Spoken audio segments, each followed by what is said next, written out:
Welcome to the Selling in the Motor Trade podcast, in association with symcotraining. This is the weekly podcast where we share best practice, tips and ideas on how to sell more cars, improve your service department, and generally put more profit into your dealership or dealer group. I'm your host, Simon Bowkett. Now, some of you probably already know me as Skippy. I want to start by saying thank you for taking the time to listen to this podcast.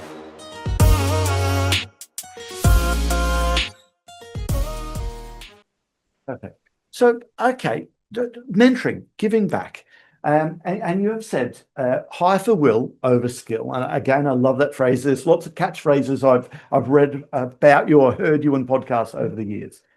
Can I ask you, is there anything stands out when you're talking to a senior manager or a potential senior manager that think, he or she has it? And if there is, what is it? Well, I should say one of my exec team, Russell Catlow, is the one who coined the expression will and skill, and you need will. Will cannot be bred, but it's something we've adopted as a mantra in the company. Okay. In terms of what you see in people, the first thing is it's as clear as the nose on my face when somebody has got an ability and a desire to interact with other people. Many people can interact at a level with other people, but there's a desire to do so that is evident in people who are I'm using the word people, in colleagues, prospective colleagues who are people orientated. There are some telltale signs. The way people sit, the way people listen to what's being said, whether they'll make eye contact, whether when they talk about things, the anecdotes, the stories, the answers to questions involve other people or just themselves. And those kind of things, it's almost, in the northeast of England, we have an expression, it's better felt than telt. And it's quite hard to describe, but to me, it's very easy to discern. I love that. And just what you said then, will not skill you. That's not me, that was Richard. And it's just with pride, you talked about that, where there are other people I've interviewed that it's all about me, and we've all listened to people it's all about me, but it's that doesn't get the best results. Well, listen, I'm not backwards in saying that I must have achieved something, and I obviously know a few things, but successful businesses are led by teams. Truth to the matter is they're led by teams with strong individuals. So, again, going back to Rajvati, Inchcape, RAC, okay, you go into a business and we run a sales training company. So we go into the dealerships all the time. Invariably, I've got next week, a dealer group's acquired a couple of businesses. We can go in there and put the culture in, okay? I want to ask you a question. What separates the good from the great? Because you could walk into a business and you can feel it sometimes, can't you? What is it that you look for when you go into a business? So it might be Rajvati's. Okay, I want to go right back then. You've acquired another Nissan business you're in Sunderland, so let's go up to wherever else the next Nissan business was you acquired. So here's my ignorance. I come over to the UK in 95, so Rajvati was up and running and still was very big at that point there. What franchises did you start with up in the Northeast? Was it Nissan? No. No. Nissan was in 1990. Okay. When Nissan took over the importership themselves from a privateer. Mr. Botner. And when Octave Botner left the franchise and Nissan UK was formed, we became one of their first dealers appointed under that new regime.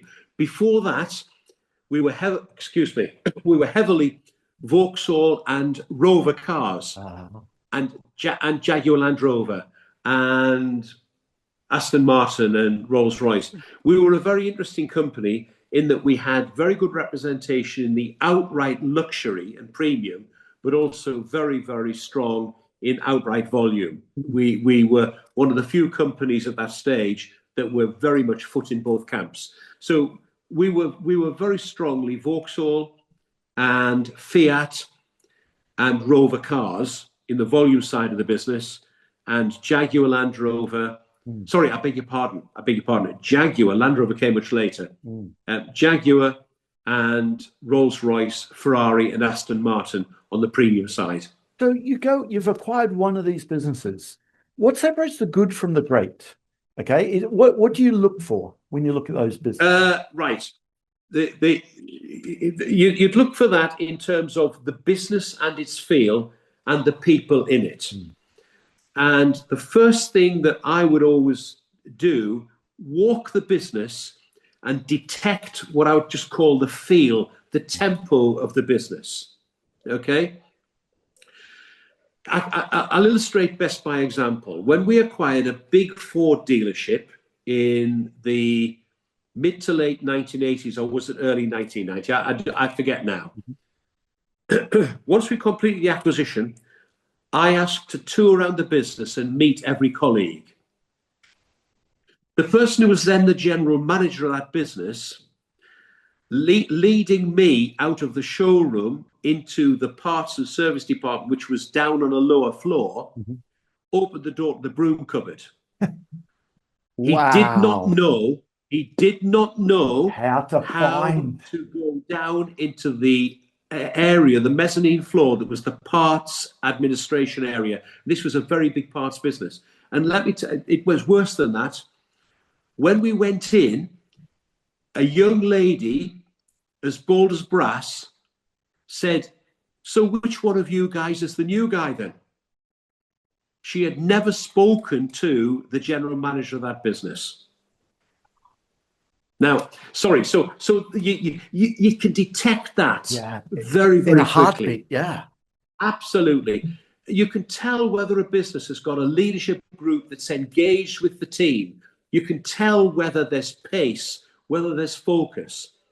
And you can tell whether there's an information flow into colleagues who are doing, in some of them, fairly ordinary jobs, or so it would seem, but they know how important they are. They get spoken to. They know where they fit in the value chain of delivering product and customer satisfaction. It's hard to be scientific in outlining it because you just know. And you can tell it with leaders as well. Yeah. Leaders who, and the very great leaders are competent and confident without being arrogant. That's one of my mantras. I want people who are competent, they're confident, they know they can do their job, but they've got a learning head. Good leaders have got a learning head. Yeah. Every day's a school day, okay? But they are not arrogant and they're not hierarchical in their behavior. And that, again, is very easy to discern if you use your eyes and ears appropriately. They're not hierarchical in nature. And I love that because I would have thought the bigger the business, the more you have got people like that. It's the hierarchy. But the great teams don't work that way, do they? Great teams get the ideas from Jenny, okay, because she's at the sharp end. And Jenny, I would hope, Graham, would come into you and say, "Hey, boss, I think we should do this." Okay. Not having to report to Richard, who reports to Kevin, who then has to write a memo there. Yeah, I mean, listen, let's not be too idealistic. I always describe our business, we have a hierarchy because we clearly have execs, we have senior managers, and we have line managers. We all form what we call the leadership group. And there are 71 of us in total in our company who are part of the leadership group. There is an exec committee of 7 people that effectively runs the business day to day. And at the moment, I'm 100% shareholder, but we work in a consultative kind of way. So we do have a hierarchy, but our behavior is not hierarchical. If you get the difference. And there's a real difference. And honestly, our people know that. And I know I'm a bit of a funny old guy for having one-liners, but another one that we live by in Eton is, with every pair of hands comes a free brain. And your point about Jenny coming and saying, should we do X, Y, and Z, is lived out. Now, okay, I am not in the businesses every day, and I'm not going to pretend that an 18-year-old apprentice or a 22-year-old administrator is going to march up Mm. and either shout at me because something's not right, Yeah. but everybody knows I'm Graham. Okay, I don't have a surname as far as Eden is concerned, and I do get loads and loads of conversations from colleagues who've got not just an immediate boss, but one above that, and some people have one above that, and I love it. I love it. So there is a hierarchy, but there's not hierarchical behaviour. And let me be honest, because I don't behave like that, people who did, and we've not had them, because our seniors come through the ranks and have the ethos. But if anybody behaved like that in our organisation, they would not fit. No, They wouldn't. It's just not They going to work. wouldn't. Yeah. I love your one-liners, and another one that a fish stinks from the head down. It's just, and you do see that so often there. Yeah, Absolutely. without being too harsh and going into details here, 2023 was tough times. Losses were cut sharply for 2024.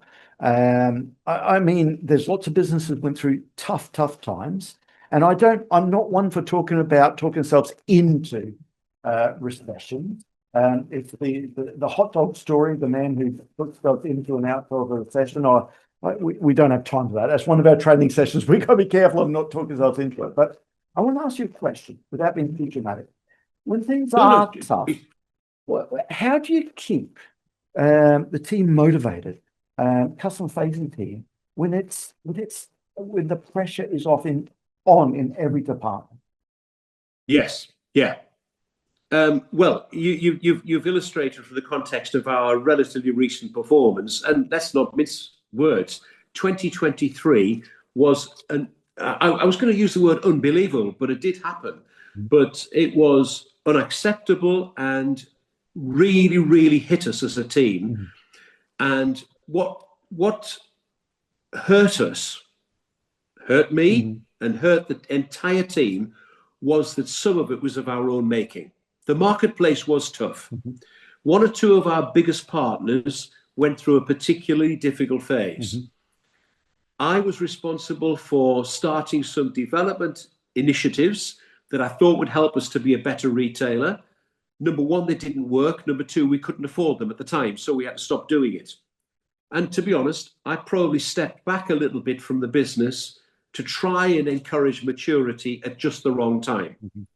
So what kept us motivated was corporate pride.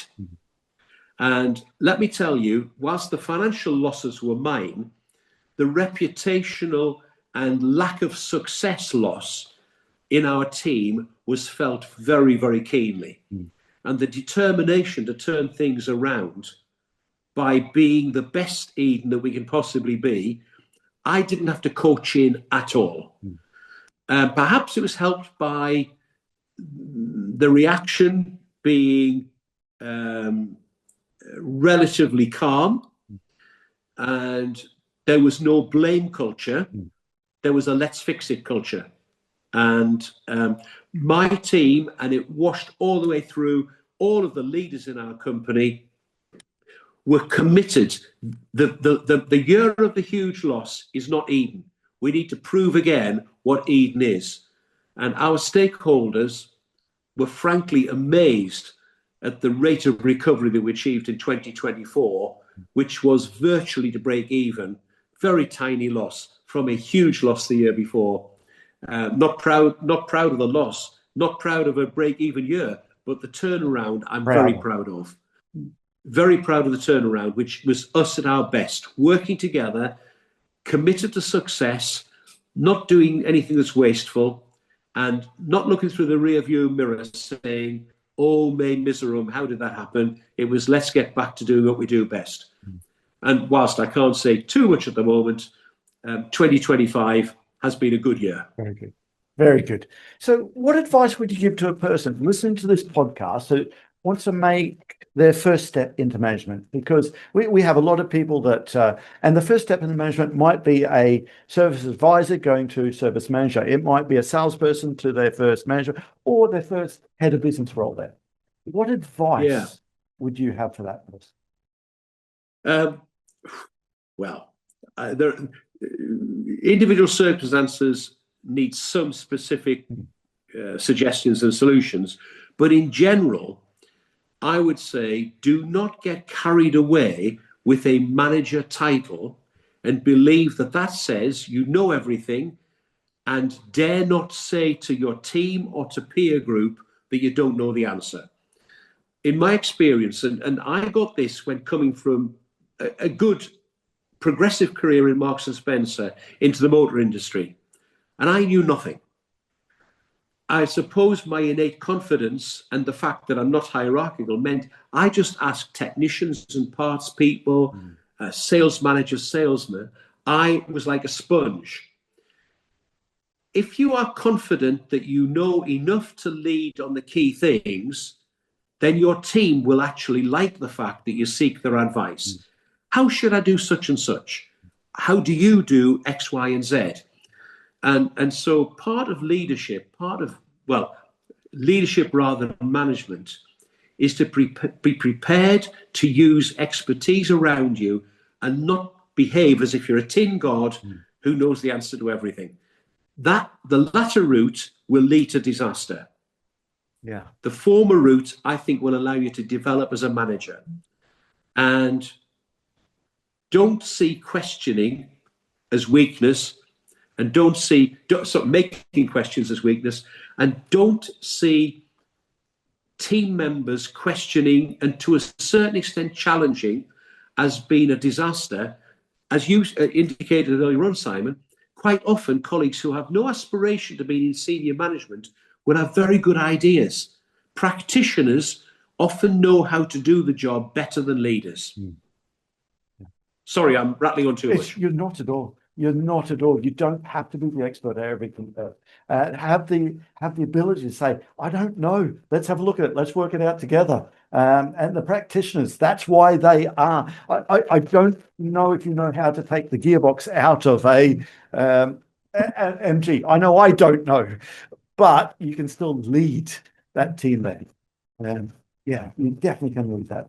So let's wind this forward now 15 years. So we've got 300 podcasts at the moment, I think, to go on out. So in 15 years' time, that's going to be a silly amount. And I'm interviewing someone, I don't know who they are, and they say, well, actually, I started with a man who had 5 Vauxhall dealerships. Okay, and his name was Graham Potts. Okay, and tell me a bit about Graham and what did he? Can I ask you, what would you like your colleagues to say about you in 15 years' time? The way that you talked about Sir Peter. What would you like them to say about the way you led, you built the business, how you helped them along the way? What would you like to be known for? That's putting you on the spot, Well, isn't it? Yeah, it's not something I ever think about, but I suppose ideally I'd like people to comment on character rather than capability, because character is what leads to the nature and the approach to other people. So I'd like to be thought of as a person who's honourable, reasonably tough, but honourable, straightforward. And if they could say, and I learned a little bit from him, that would be fantastic. Well, listen, I've certainly learned a lot from you. This, I've really enjoyed this. I just looked at the time there. I can't believe it's 4:16 now, from when we started there. So we've definitely put the world to right, as they say there. I really have appreciated that, and it's I wish we had time more to talk about the IMI and what you're doing with Ben there. I think that says lots about your character. Is there anything you'd like to, in finishing up, talk about what work you're doing with Ben and in fact the IMI? Well, they are perfect examples of areas that are adjacent to the mainstream motor retail business, where people who are practitioners with experience can help and guide strategically, and perhaps in terms of management development, And I've been delighted to be involved with Ben for many years. I was brought in. I have recently stepped down as a director, but I'm still a board advisor for a while to come. I was brought in at a time when it was realised that there needed commercial expertise as well as people who are happy to help a charity. Yeah. And I don't mean that to be dismissive of the other Yep. people at all. And therefore, my input over the years has been in support of the charity, but quite commercial and structural and strategic orientated. And I think IMI is exactly the same, really, very similar. Obviously, it's a chairmanship role there. It's probably fair to say that IMI needed to revisit its relevance for the industry today and for the future. And whilst I think you described me, somebody described as hands-on, and I am. I'd like to think that a strong subset is strategic thinking, and that's what I think I'm helping IMI to do. To think, how do we remain relevant to an industry that's changing quite dramatically in technology, and to make sure that an IMI qualification is seen as a byword for professionalism, and that also the training arm is making sure it's geared up to ensure that people get qualified in new technologies. Well, we try not to talk about our own business in this podcast, but we run symcotraining. And at the end of the program, they go through the IMI certification process. We have clients, we say, listen, do you want to go down IMI? It costs a bit more because the IMI, and that's how their funding comes.